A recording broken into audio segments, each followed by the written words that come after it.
Meow, meow. Ooh, you lovely cow. Geico makes it easy. With 24/7 access, all you have to do is go to geico.com and you can save money on car insurance. It just makes sense. Unlike, Dance with me, purple cow. I like your moves. when you don't go to geico.com, car insurance can be hard. Like early 90s heavy metal hard. I'm yelling and screaming, and I'm loud. Roar. Geico makes it easy. You can review and update your policy or report a claim on geico.com or the Geico mobile app. Because shouldn't we all have a little less stress in our lives? I'm not even upset about anything.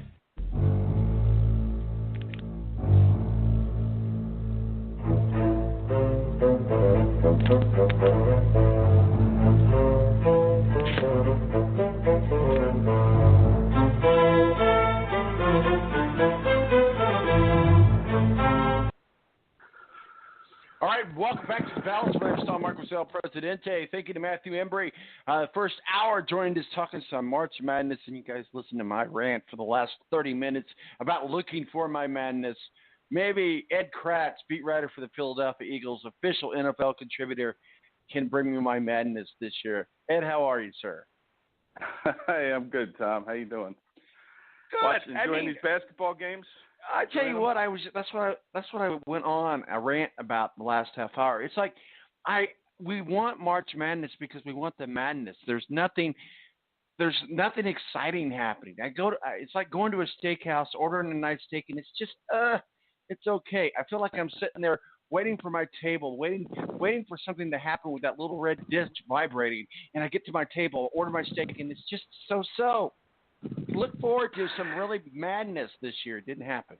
Yeah. Chalk. Well, how are you? Have you ever tasted chalk? It's kind of bland. I never. I had my mouth washed out with soap when I was younger, but never chalk. Oh, so there you go. I don't know how it tastes, but so you must be doing pretty well in your bracket then, if it's chalk, right? Unless you went out on some shaky limbs and picked some upsets. Well, I do a few brackets every year. I do my upset brackets because that's where I get all my excitement. And then I do my chalk brackets, which is kind of where we're at. So yes, I'm doing very well. And you're publicly shamed for not joining the balance this year. That's neither here nor there. I tell you, I'm so busy this time of year, it seems, and it's just hard to sit down and put it all together. I understand. I've been. Yeah. No, go ahead. So let's get into the topic. I want to talk about the owners' meetings. I want to talk about some rule changes that we saw. Get a recap of the owners' meeting. But hey, congrats to the Philadelphia Eagles. Ed Kratz, beat writer for the Philadelphia Eagles, writes for Football Maven / Eagles. I probably got that wrong because I don't have it right here in front of me, but it's close. And certainly our official NFL contributor. Great pickup, Jordan Howard. Nobody saw that coming. At least I didn't. You guys got to feel happy about getting a very good running back. Yeah, the Eagles have been talking to the Bears for quite a while on this deal with Jordan Howard, and they were trying to also talk with the Browns about getting Duke Johnson. But I think the Browns are probably going to hang on to him until Kareem Hunt comes back, and I think the Eagles were probably told that. So they pulled the trigger on Jordan Howard, and to me, there's really, they're getting him for pretty dirt cheap, a 6th-round pick that could flex into a 5th-round pick. So, you kind of wonder what the Bears were thinking. I know they have, Mike Davis and Tariq Cohen that will get the bulk of the carries there. But, Jordan Howard's a pretty good running back. He set the rookie rushing record in Bears history in 2016 with over 1,300 yards. And, they really kind of count on him to carry the ball a lot. His production has slipped a little bit the last couple of years, but for the Eagles, he's a perfect fit. They don't need to have a lead back. They don't give the ball to one guy the whole time. In fact, Doug Peterson, in his time during his head coaching here, he's never given the ball to one runner more than 20 times a game, except 3 times. So there's not a real history of Eagles running backs going for over 1,000 yards. And when they had one of those guys, and LaShawn McCoy, they went 0-3 in the playoffs. So, this running back by committee approach works for the Eagles. Jordan Howard is just a piece in that puzzle. And I think he's a good piece. I think he's your first and second down back. And I'm not sure he's a 3-down back with the way Corey Clement can catch the ball out of the backfield, or a Wendell Smallwood, or maybe somebody they pick up in the draft. So he's a good piece. And when you look at what the Eagles have now in place for Carson Wentz, they have 3 receivers that are very good, and Alshon Jeffrey, Deshaun Jackson, and Nelson Aguilar. They have 2 tight ends. They probably have the best one in the game now that Gronkowski's retired, and Zach Ertz. And then Dallas Goedert had a terrific rookie season. And now you add Jordan Howard as a piece in the backfield. To me, it's a win-win for the Eagles. And then when you talk about maybe Jordan Howard losing a step, when you look at the last 5 weeks of the 2018 regular season for the Bears went 4-1 to kind of wrap up that number 3 playoff seed to win the NFC North title. And in those 5 games, Howard averaged 4.5 yards per carry, and he had 200-yard games in that stretch, one against the Vikings and one against the Rams. So that doesn't look to me like Howard's done. It's really a mystery to me why the Bears decided to, kind of go away from a veteran running back like Howard. But, hey, the Eagles got him on the cheap, and they're happy to have him. He's a perfect fit. The Eagles are now looking at the post Jolly St. Nick years. Jolly St. Nick is a Jaguar now.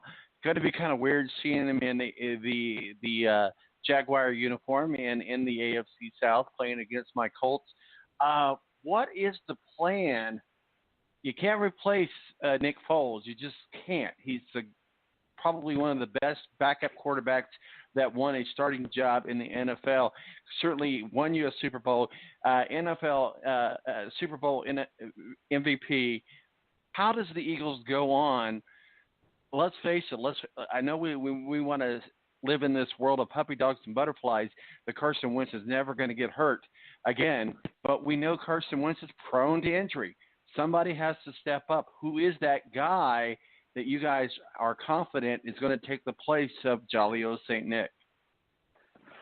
Yeah, well, obviously you hope that he can play all 16 games like he did as a rookie. He played all 16 that year. So he has done it. It's not like he hasn't done it. It's just the last 2 years he hasn't been able to finish the season, obviously. So, they're going to hope to keep him upright. They're going to hope that he can make quicker decisions, get rid of the ball a little bit faster, and hope that he can answer the bell for all 16, because they want to sign him to a long-term contract. Howie Roseman, their general manager out at the owners' meetings in Phoenix, said that they want to extend him to a long-term contract. Whether it comes this offseason or he plays this year, and to see if he can stay healthy. If he can, then he's going to get more money in his next deal. If the Eagles extend him now, maybe they get him a little bit cheaper because of the injury factor. But we'll see. If he does get hurt, they have Nate Sudfeld, who nobody knows what he's capable of. The Eagles seem to think that he's capable of stepping into that backup role should something happen. And then we all know the NFL, you need 2 quarterbacks to win. We saw that with the Eagles and Nick Foles, him coming in to win the Super Bowl and be the MVP. So you look at a situation like the Cardinals have with Kyler Murray being bounced around as the number 1 pick, and would they trade Josh Rosen because Murray's there? I don't know. I think you need 2 quarterbacks, and if you draft Kyler Murray and you have Josh Rosen, that's 2 pretty good quarterbacks for the Cardinals to have. And we know we need 2 of them.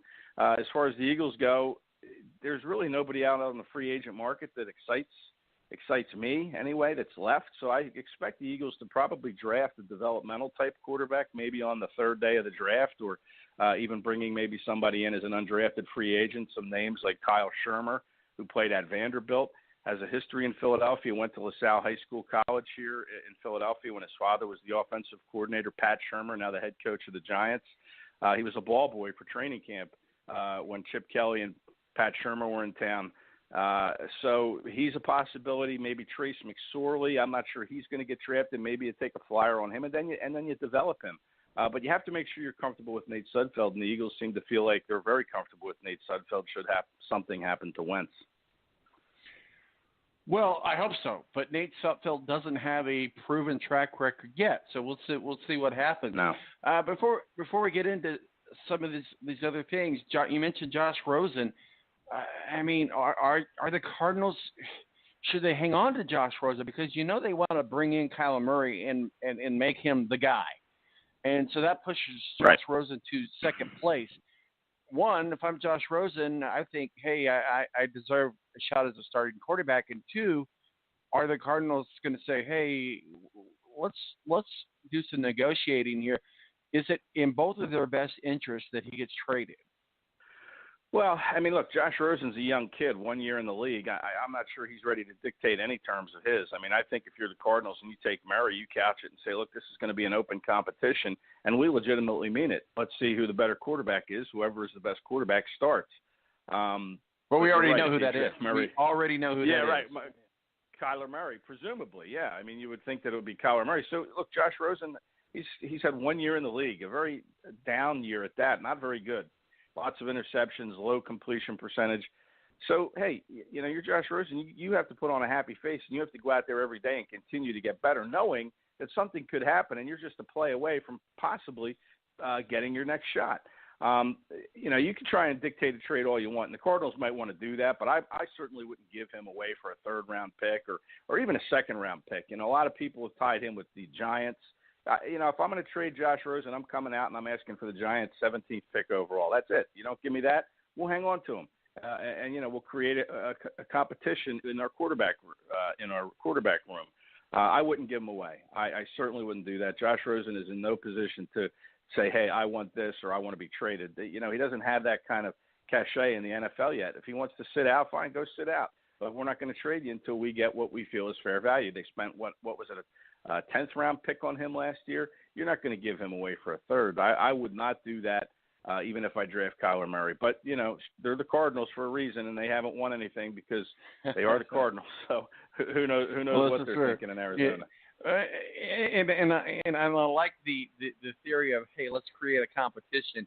I think that would be more publicity than anything, because I think they know before the competition even starts who they would select as their quarterback, which I think would be why Josh Rosen would say, hey, this isn't a true competition. I don't stand a shot no matter how good I do in camp, no matter how good I do. I don't stand a shot. And the first game, if we go out there and we lose the first game, I don't stand a shot.